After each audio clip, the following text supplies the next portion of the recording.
Hey there, and welcome to Strength and Sisterhood, a podcast where faith, friendship, and fierce encouragement come together. We're here to share stories that will inspire and lift each other up while we grow in faith together. No matter where you are, we're here to remind you that you are never alone. With God and a little sisterhood, we're stronger together. So grab a cup of coffee and get ready to be encouraged and empowered.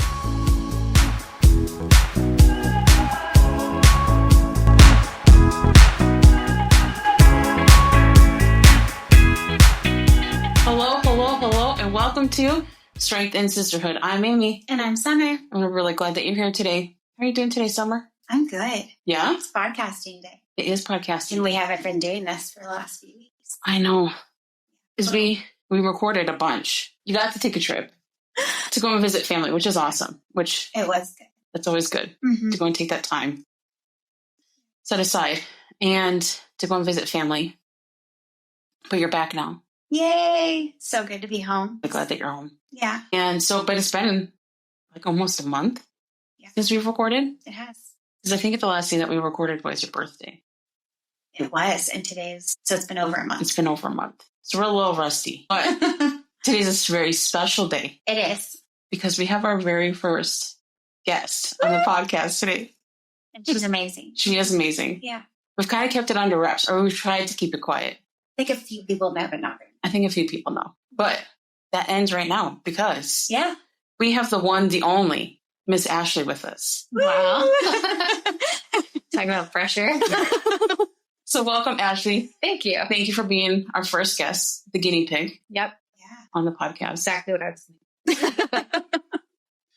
So Ashley is our pastor's wife, and he actually just celebrated, 12 years of being the pastor? Yeah. Of our church? Yep. But you guys have actually been in North Dakota for 19 years? Yep. Youth pastor and song leader for 7 years. We moved here. Yeah. He was sitting in back on Wednesday, and you could take the song leader out of the front of the church. You know, we have a different song leader now. Yeah. But you can't take the song leading out of the man. Yeah. He's just naturally born to do that, I feel like. And he was kind of just moving his hands along the beat. Yeah. Yeah. He was very good because he's very tall. Yes. And so he's got long arms, and he's just... Well, he has a very loud voice that really carries. Yes, it does carry. And every once in a while, he'll lead song again, and so it's just kind of like, oh, yeah, I remember that. It was always fun. He's very good at it, too. Yeah. He likes to go in different places in the church, too. He doesn't always stand by me during songs, which is good because he's so loud I can't hear myself. So. Oh, funny. Yeah. I think I've heard him say that before. He likes to kind of, I wonder what it sounds like over here, or what it's like over here. But it's just kind of interesting, just because you kind of get used to it. Yeah, I think it does change. Yeah. Sit in different places. We're such creatures of habit that we just pick our spots and stay there. Yeah. But in the back, I can hear myself sing. I don't like that. But in the front, I can't. Yeah, it's way better. I like the front better, too. Yeah. Yeah, it is nice. Well, because then also, I used to sit in the front for the longest time. And then I don't feel bad because I'm not singing right in somebody's ear. Mm-hmm. I always feel a little bad for those who are sitting right in front of me. I just be like, I'm sorry. So I'm just going to apologize beforehand. Funny. But we're thankful that you're here, Ashley, and I'm looking forward to our conversation today. Before we get into it, before we start asking you, the hard-hitting questions, we wanted to introduce our guests with something that we love about you. So it's kind of like what I like about you.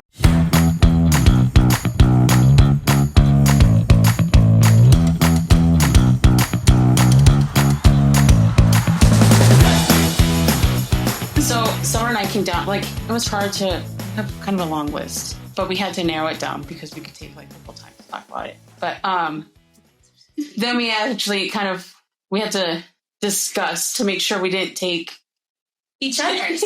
Am I stepping on you right now? No, I'm just, it was just funny how that happened when we went to lunch that day and we're talking about it. And then I said, what are you going to say? What's yours? Just so we make sure we're not the same. And so she started rambling off in the first two she said, I'm like, that's what I was going to say. So these are the main two, I think, that just really... My good attributes are short, so you have to kind of... No. But these were the first things that come to mind. Okay. So mine was, I love your sense of humor. You're very quick-witted. And like, it's not the type of humor where it's like you lay it down and like, or you're trying to go for that joke, trying to get that laugh. You just kind of lay it down and you're like, if you get it, you get it. You pick it up and enjoy that little chuckle I laid out there. If you don't get it, then I'm just going to lay it there and enjoy it myself. Like, this is Amy too. Yeah. This is one of our lovely. Yes. So I love your sense of humor, and it's very quick. It's always kind of just like, wait a minute. Oh, that was pretty funny. I agree. Yes. So, yeah. What I love about you is that you are the same no matter who you're around. I can see you interact with all different kinds of people in our church, and you do not seem different to me. Mm-hmm. And I love that and appreciate that, and I admire it. I want to be like that. Just where doesn't matter who I'm talking to. You know, you have people that you're close with. Yeah. Closer than others, but I don't think anybody from the outside looking in would be able to. Yeah. You're closer to someone else, you know? And it's you always come off as very genuine and sincere. Yes. Like, it's never right. You have an interaction with somebody and you don't walk away and like your face just shows. Like, you roll your eyes. You guys especially are easy to be around, but so that's what we like about you. But yeah, so I'm excited for today's conversation just because the interesting thing about Ashley that I have to tell our listeners is when we first started our podcast, she's looking like she's getting nervous. Like, what did I ask? Well, interesting thing. That's the nice way to put it. No. You got a sneak peek into this podcast because on a random, well, to you as a random Monday, you get a FaceTime call, not just from Summer, but from Summer and Amy. Yep. And you boldly pick that up, like, FaceTime calls. Who picks up a random FaceTime call? When you're over 20, 25. Yeah. Right. Like, that's not a millennial thing. We text. Right. First of all, who makes phone calls anymore? Why are you calling me? Yes. Can this not be a text conversation? I knew it was going to be good. That's right. So you get a FaceTime call from Summer and Amy. And I don't even remember how that conversation all went. We were excited. We had just recorded our podcast that weekend. Yes. And it was going to air on Wednesday. And we had just listened to it, edited it. And then we're like, should we tell it? What could we tell? But like, we wanted to tell. And so, you were the one. And you sent it to me. Yes. Yeah. Yep. Yeah. It was fun. Very few people got sneak peeks into that. But you got a sneak peek and you got a FaceTime call. So. That's special. I thought you were going to say the other interesting fact about her. Are we saving that one? Well, I don't know if she wants that on. Okay. We can edit it out, but it's actually something that I learned just a couple weeks ago. But I love it, and I'm very curious about it. You speak in a British accent when you do laundry? Just enough to annoy my kids. But I'm just curious, do you narrate what you're doing in a British accent? Or what conversation do you do? It's not really a conversation because they refuse to converse with me if I have, which is probably part of the reason to do it. Is like, just leave me alone. I'm going to go do the laundry. Right. But no, I normally start because we moved our laundry down to the basement when we finished out our basement. And we have a 2-story house plus the basement. So I'll be upstairs and I'll just announce to everyone, I'm going to do the laundry. And then I come marching down the stairs and they know to leave me alone because I'm going to annoy them. That's awesome. If they don't. That's pretty much it. It's just the announcement. Oh, the announcement's in I had so many questions. Like, does she narrate? Like, what kind of conversations do you have? Oh, it's a light day. I love that we got a dark sample of it, though. When I had to mention that to Summer, because I was just like, talking about what do we love about Ashley as soon as that went on the list. Like, it's a new one. Yeah. New one. I've known you for nearly 20 years, but I love that there's always new things that we're to learn about each other. But I mentioned that to Summer, and Summer's like, because every once in a while, someone breaks out into a British/Australian. It's like Australian British, but randomly. I didn't know really much of the difference until we had VBS a couple years ago. Yes. And it was Down Under theme. And my husband was the MC. Yes. And he studied the Australian accent. He did a really good job. YouTube videos. And then I realized they're totally different. Yeah. Just listen for it. Yeah. Jack, wasn't his name Jack? I think so. Was it? Yeah. I can't remember. He did a great job. And he... Outback Jack. Yes. And he undressed the part as well. He did. Yep. It was very Steve Irwin-esque. Yes. Yeah. I love that. Even behind the too. pulpit, he would kind of slip up and talk that way. And I can still sometimes randomly hear it. I do the too. words that he says. And I'm like, come back, Jack's coming back. Yeah. I think because he works so hard on it, it does creep back every once in a while. Yep. Yeah, Oh, funny. I love it. So just a little bit of context. I don't recall if we've mentioned this, but you're the pastor's wife, live in North Dakota. You have not always lived in North Dakota, though. No. You were born and raised in Florida, and that's where you met your husband. And then just a short 3 months after you guys got married, he brought this Florida girl, Yep. beach loving, sun loving gal. I did love it. Yeah. To landlocked North Dakota, Yep. the plains of North Dakota. And he had warned me, like from the time we met to we were married was only 9 months. Yes. So that was quick too. But Yes. he had warned me in that time period. Like he told me, I feel like I'm going to go to North Dakota and help my brother-in-law at the time was the pastor. Sure. His brother-in-law. Yep. And so he had already told me that, but I thought, well, we'll see, he hadn't even graduated yet. Right. And so then he graduated and he was still committed to that. Yeah. And by that time I was like totally smitten. So Yes. okay. But it was always going to be, I shouldn't say always, but at that time it was going to be temporary. Sure. So, well, this will be fun. I'll just travel the country For a couple years. The thinking. Yeah. And here you are, 19 years later. Yep. Here we are.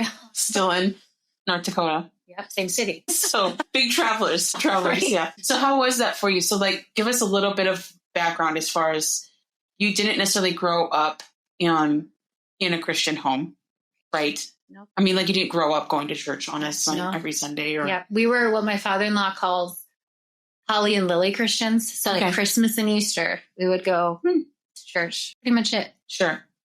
How did you get saved and how did you start going to church to where you even met your husband? So when I turned 10, my mom had sent me she was a single mom. My parents had divorced when I was young. And so she sent me to the cheapest summer camp there was. Sure. And that was Pensacola Christian College in Florida.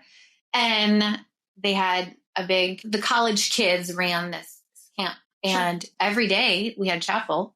And every day, well, I shouldn't say every day, but the gospel was given several times. There were several opportunities. And it wasn't until towards the end that I finally realized, this is something I didn't have. I had the head knowledge of it, but that personal relationship and the heart knowledge, yep, it just wasn't there. And so I thought about it every time this message came up in chapel. And then finally at the end, I trusted Christ as my savior. And my mom had married and remarried, she divorced my dad when I was 4. But she had remarried about a year before this. And the first year was okay. But at that time, that summer, things were starting to change because he was an alcoholic. My home life was not peaceful. It wasn't comforting.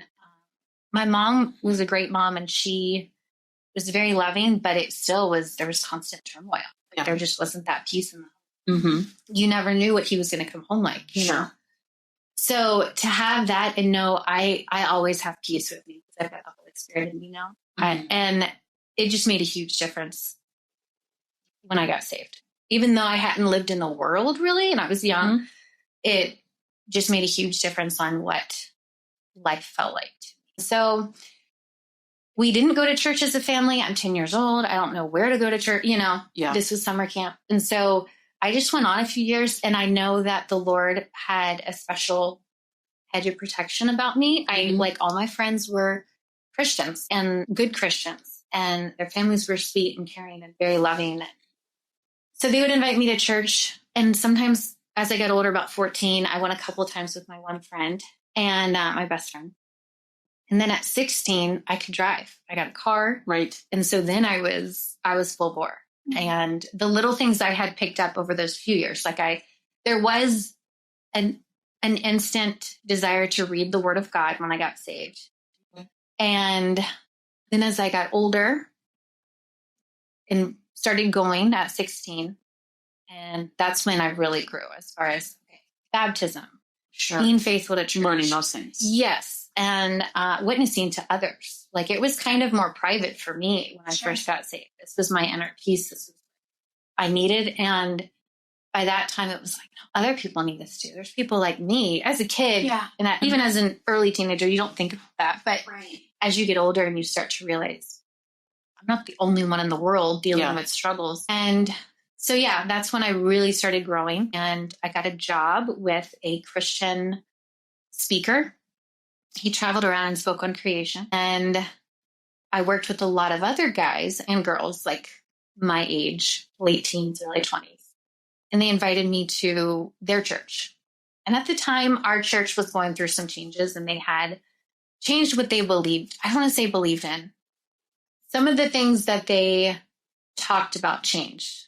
And so the Lord was working on me. I was continuing to grow. And then this came up and I was like, I'm just going to go. I'm going to try their church. And their church had a Bible Institute. Okay. And I thought, these people know the Bible. Like just the being able to tie different portions of scripture together and how this is tied into this and reveals this. And those kind of things just weren't quite, I wasn't that deep yet. And it's eye-opening though. When you realize it opens up things. How connected the Bible actually is. And it's not just even though it's different men writing, different time periods. Prophecy stuff. I hadn't really gotten into that. And so I was just in love with this church. So I started going to the church there for about a year. And then I started taking their institute classes. So it was your first year in this institute that they have. It's a 3-year program. Yep. So he was in his 3rd year. Correct? Yes. He was just a few weeks from graduating and he was going to move away. He was working for, he was going to go do some construction thing over summer. And then he was going to move back to Montana where he's from. Okay. And we met. He's decided to stay down there. A few months later, we were engaged. 2 months later, we were married. Yeah. So then you move up to North Dakota. Yeah. And I would say cultures are a little different. Yeah. Between North Dakota and the panhandle of Florida. Yeah. How was that for you? Was that, because you were young. You were early 20s. 21, yeah. 21. And all you had known was the sandy beaches of the Florida and the culture. Yeah, it's more, you have the southern side of things, but then there's also like the beach town side of things. And then it's Pensacola. I didn't think Pensacola was a big city. I thought of New York and Atlanta, whatever, but you come up here, it's pretty big. Like I was a very city. Even though it's the capital of North Dakota, it's not. Right. We don't really have cities. I wouldn't call it towns. In North Dakota. Sized town. But it was, I mean, I learned how to drive down there. So I came up here. So people did not drive the same up here. Half the things I would cook, I couldn't find ingredients. That's gotten better, Cajun seasoning or something like that. But I was so used to seafood. And so it was definitely different culturally. And the people are different. At the time, I thought they were mean. Sure. But honestly, I think they're just a little bit more reserved. But there's a lot of loyalty and character under that. Yeah. And it's almost the opposite in the South. Sure. No offense. I agree. You're from the South. But I agree. There is a little bit. I remember I was pregnant with my first child and I went to the store to pick up like the crib mattress. I mean, it doesn't weigh anything, right? It's just like the small mattress, but it was huge. And I was 9 months pregnant. And I walked past like 7, 8 men. And I'm thinking, you guys, if I were in the South, I would have had men, teen boys, young boys offer to carry this probably for me now. But that was more just, they're reserved, and it was fine. But the culture definitely is more, I would say, surface in the South, and here is more character. And you get to know people. It's a little bit deeper. They're definitely willing to help you. But it took a little while. Yeah. Speaking of your kids, one notable thing about Ashley as well. I mean, talk about Wonder Woman. This gal's babies, like they come out and they've just gotten, they were all like, what, half pound bigger each time? Oh, yeah. Like she gives birth to big babies. Yeah. Like for some reason. You started out with like 9.5 and you ended at like what, 11? My oldest was 10, almost 10 pounds. Then it was 10 and a half, then 11, 12 was the last one. So yeah, just kept getting bigger. Yeah. Strong woman. Well, I don't know about that, but I was very big. See, that's why the man should have taken my crib mattress. I was massive. You weren't. Just a big babies. Yeah. But yeah, so aside from maybe even culture, like, so then you guys were up here for 7 years. So you find yourself early 20s. And even your husband talked about this recently when he was preaching. Like, you guys come up here and here you go. You can be youth group directors. Yeah. How was that? Like, He did talk about how he maybe wasn't prepared for that. It was weird because some of the kids are 17, 18 and we're only 21, 22, Sure. 23. Sure. Yeah. So there was a little bit isn't a very big age difference. Yes, Right. they're still in high school and we had gone through college and were married, but mentally, probably none of us were completely developed.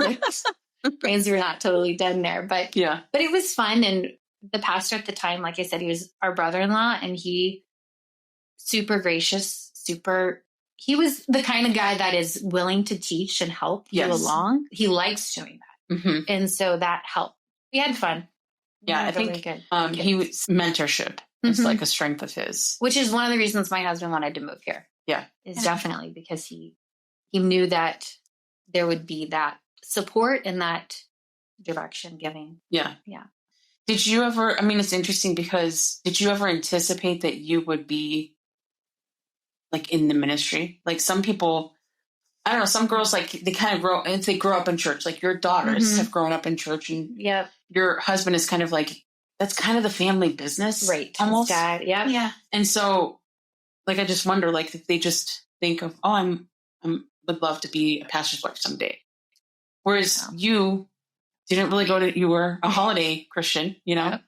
And so did you ever anticipate yourself being in the ministry? I didn't really. So when we were dating, my husband told me, I feel like I'm called to the ministry. And he was careful to use those words. Mm-hmm. He didn't necessarily mean full-time ministry. He didn't know if that would be a missionary, a pastor, but he knew because he grew up in church that he wanted to be a help in a church. That was always on his heart, always a burden and a call. Mm-hmm. And so I knew we would be doing things like that. Yeah. You know, maybe youth pastor. We did some other things. But so those things were expected a little bit. And it's neat how the Lord works where we've talked about this before. And I think you even mentioned it in one of your podcasts, how that lamp unto my feet it's just enough. It's not a spotlight. It's not going far out. It's just kind of what's next. Yes. And so I knew when we were in school that was kind of next, that we were going to get married and he wanted to help a church. But I had no idea that was then going to lead to him being a full-time pastor. That definitely wasn't. To me, a pastor's wife was very patient, kind, gracious, musical. Like we were supposed to play piano. I don't play piano. I can't sing very well. So none of those, I just didn't think I had the attributes, but I was willing to be a help with stuff, a youth ministry, whatever. But when that came up, it was the year before it actually happened. Something was changing in my husband where he did feel like he was called to full-time ministry. So then there was like another little light shining. Okay, but that'll be down the road. Sure. And then the next year, our brother-in-law tells us he's taking a church and somewhere else and moving, and he wanted my husband to take it over. And okay, it did feel, I think I was 28. Yeah. He was 29 at the time. So it definitely was like shocking. I didn't feel prepared, but it was enough a little at a time. And I felt like it was extremely gracious of the Lord that it was in a church that we had been in and we knew the people. Yeah. We had been here 7 years and we're very close. Like this felt like family. It felt like home. We were having kids. So yeah. I think that's an interesting dynamic. This doesn't seem to happen too often And there can be probably pros and cons to that, as far as like you guys served here for 7 years and developed friendships and things like that. Right. And then now to move into that position of leadership over the church, like did that have any impact on any of your personal relationships? Like, now that I'm the pastor's wife, I have to, Sure. like there's just, Sure. Yeah. I'm sure there are. Obviously, you may not want to speak to all those or give examples. Obviously, that's fine. Our church is very gracious, and I don't ever feel like people are looking at my family, my kids, myself, my husband with a critical eye. Mm-hmm. Right. And so that helps. And I've never been a super open person. I am more kind of reserved, and it's well here, but I do feel like there wasn't a big change. Yeah. I felt like I was going to need some time for people maybe to take me seriously as the pastor's wife. Not that they weren't kind, but I didn't feel like a pastor's wife for probably the first 3 years, maybe. Oh, sure. I was focused on, I was having babies and whatnot. And I was focused on just keeping us afloat a little bit. Sure. But then I felt like everyone was super understanding of that. There was that transition. Nobody expected things. Mm-hmm. I didn't feel a lot of pressure. Like I've heard, we go to pastors' conferences and you hear from other people in the ministry, and as soon as they take over, they can have people come up to them and say, when are you going to do this women's Bible study? I think we should do this. And they are filled with all these ideas and pressures, and we didn't have that. So that is good, because I feel like it would be even worse, or that would be more common because you'd already been here for 7 years. Yeah. So people feel comfortable to maybe come up and say those things. That's really interesting that that's not the way that it went. No. Yeah. Yep. People were very understanding. And I think maybe they had been through it before, because the previous pastor and his wife were around the same age when they came and took over.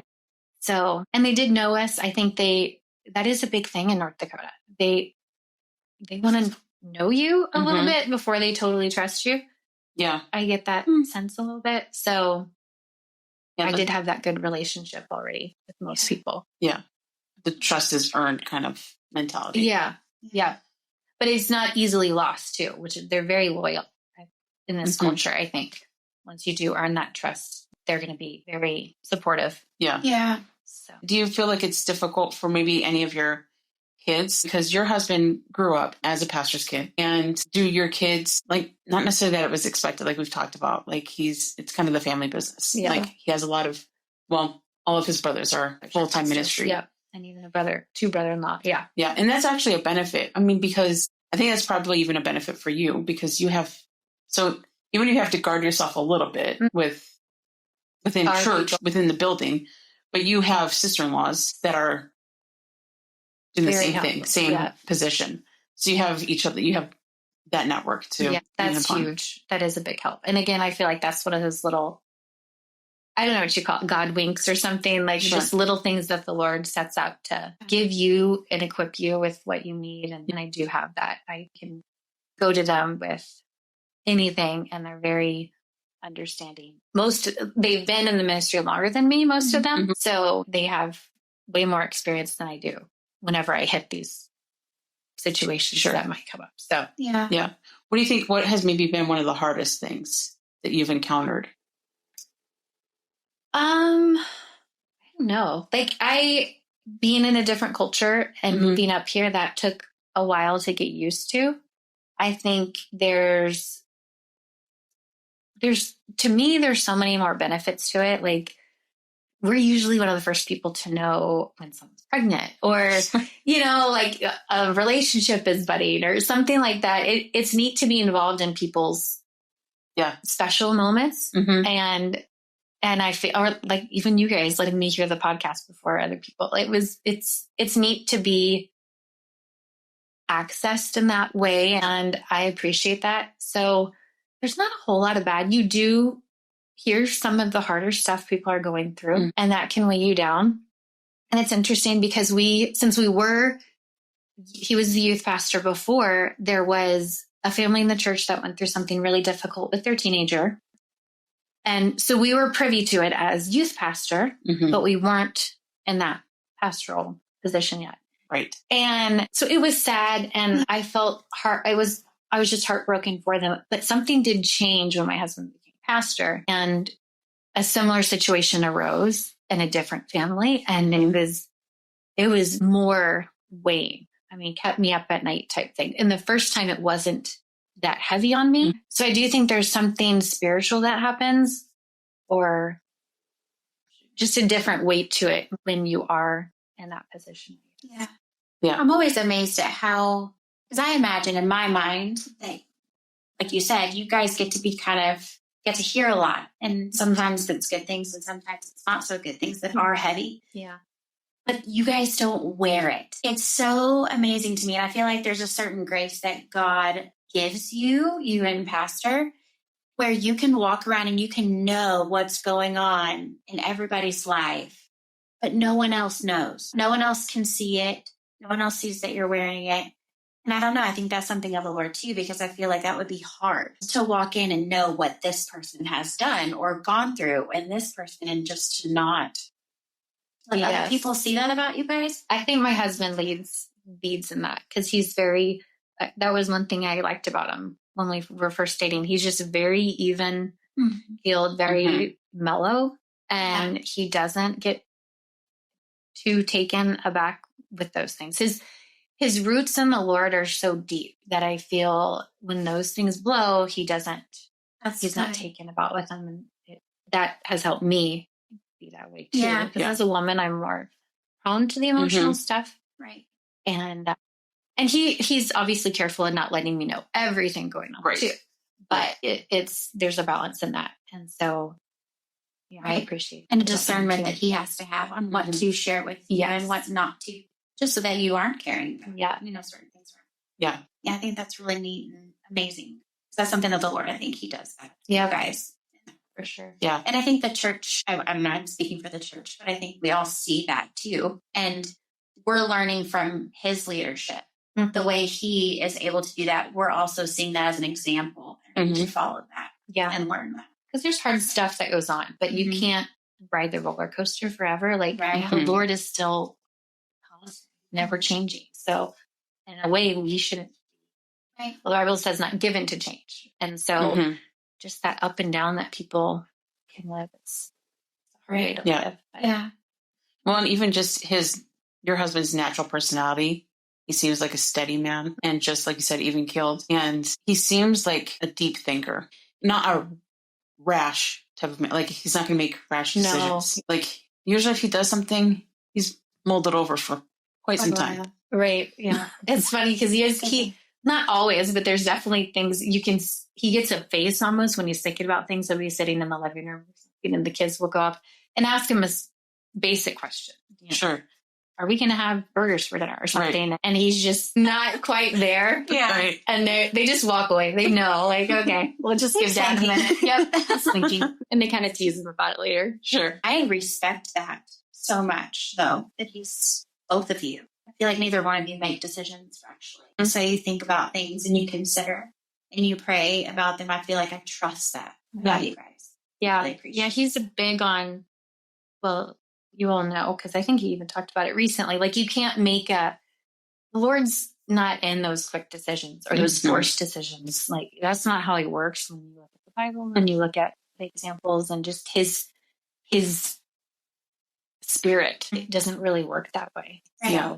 If there was any advice that you would have, like, so the podcast is called Strength and Sisterhood. So if any of our listeners, like 75% of our listeners are women. Yeah. Right. Got the 25% of the fellows out there. We appreciate them. But like, would you have any advice? Like if you were to speak at a ladies' thing or something like that, or if you were just to have coffee with, another Christian woman, like, is there any advice that you would give them? Like, or maybe even somebody who's maybe new to the walk with the Lord, their walk with the Lord, like what's something that maybe has helped you build and strengthen your relationship with the Lord, or even with your husband, or help in motherhood or anything like that? Yeah. I think the Lord is so individual to the person. He's exactly what you need, right? Sure. For me, with some of my childhood, like security and safety and peace was what I needed. And so just being reminded of that, some people don't feel very loved. Like just remembering he's a God of love. He loves you so much. And he's sacrificed for you and he's there for you. And those verses that hiding God's word in your heart, for sure, that help remind you of those things, that he's never going to leave you or forsake you. And so it's so individual. We have such an individual. Yes. And I love that about him, but it's just staying consistent with him, and he'll fill all those voids that you have in your life or you struggle with. Sure. Just spend as much time with him. Yeah. That would be my advice, I guess. That's good. Yes. Do you have anything else? Well, do we want to? We'll do our question. We'll do our question. Yeah. So we have a question. The other thing you just mentioned, hiding God's word in your heart. Yeah. So to let our listeners know, you're the third person in our versus group. Yeah. Yeah. And we all were struggling a little bit, or we were all behind a little bit. Yeah. You guys have gotten caught up, but You're doing really good. But yeah, we've been doing that for With COVID? Was Five years. I think. Yeah. That's pretty cool. And the first couple of years were a little up and down. Yeah. But I feel like it's been we've been more better. consistent. Yeah. And then I think was it last year where you were just like, we should try to have a verse from every Oh yeah. book in the Bible. I thought, yeah. I think we've got pretty much the New Testament. I thought we had them all. Did we not? I think there's Just one book. adding, or did we stop adding because it was like, this is a lot right now? Take a break. It's probably I'll have to check on that. yeah. Don't add any right now, like this week. You're like, let me get caught up first. Just to Okay. mention that. Okay. So we have a deck of cards. And it's called Questions Among Friends. Mm-hmm. And it's just random questions. And so I'll let you go ahead and shuffle. Okay. I figured we'd use this to shuffle, or right there on that Right table. by the mic? No. Yeah. Get that good shuffling Yeah. sound on there. Yeah. But we figured that way we're not setting you up with a specific question. Okay. You can shuffle Yeah. your own deck. And then do we each want to ask a question? Sure. Okay, you pick first. Okay. This is fun. What is your family's strangest? What is your family's strangest tradition? So this would be with me with my kids, probably. Yeah, you and your family. Because growing up, I had a lot weird. Okay, let's hear that. No, I'm kidding. Let's see. We make a big deal with birthdays. Yeah? And it's like at least a week-long thing. Oh, wow. Because a lot of times it falls on a church day. And so my Sure. husband's going to be MIA. And Right. so normally we have like a whole week of celebration going on. That's fun. That seems normal to me, though. I mean, I love this. Yes. You guys That's can what I'm talking about. well, too. Well, there's 24 always hours is usually enough for me to...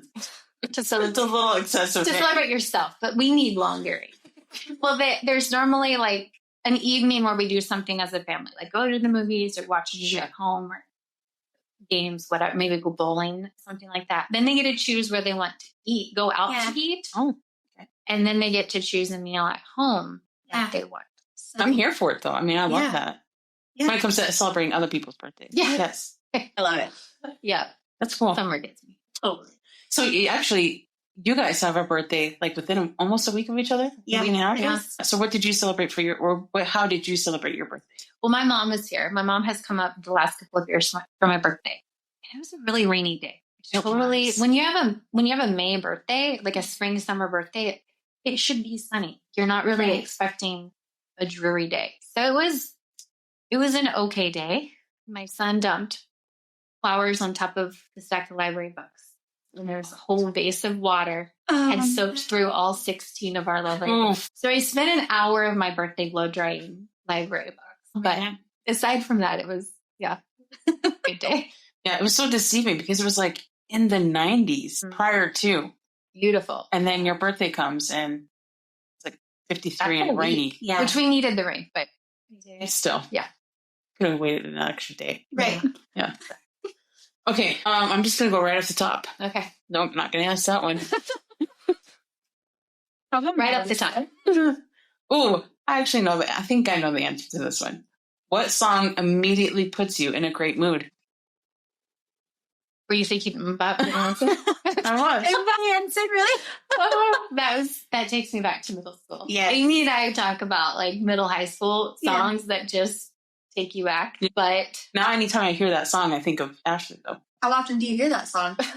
every time she gets played on Pandora. Sorry. Don't judge. No judging. These are questions for Ashley. Okay. So, but honestly, like if I want a CD to kind of uplift me, I love the Clark Family is like one of my favorites. Yes. We just got the CD from the missionary that was here this last week. Yeah. Oh, it's really good. Sing. Yeah. The guy next to me after they played, because they sing 2 songs, and he turns to me after they were done and he's like, the range that she has. Yes. My goodness. Yeah. I'm not musically inclined though. So I was like, ooh, that was really good. Yeah. Like I can't appreciate. The specific. Yeah. Yes.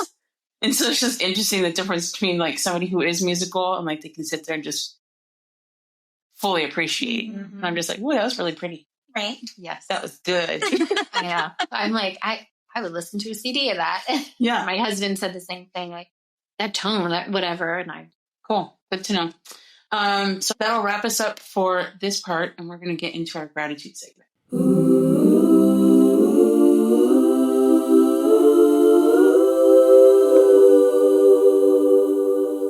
All right. So, Ashley, do you have a gratitude moment?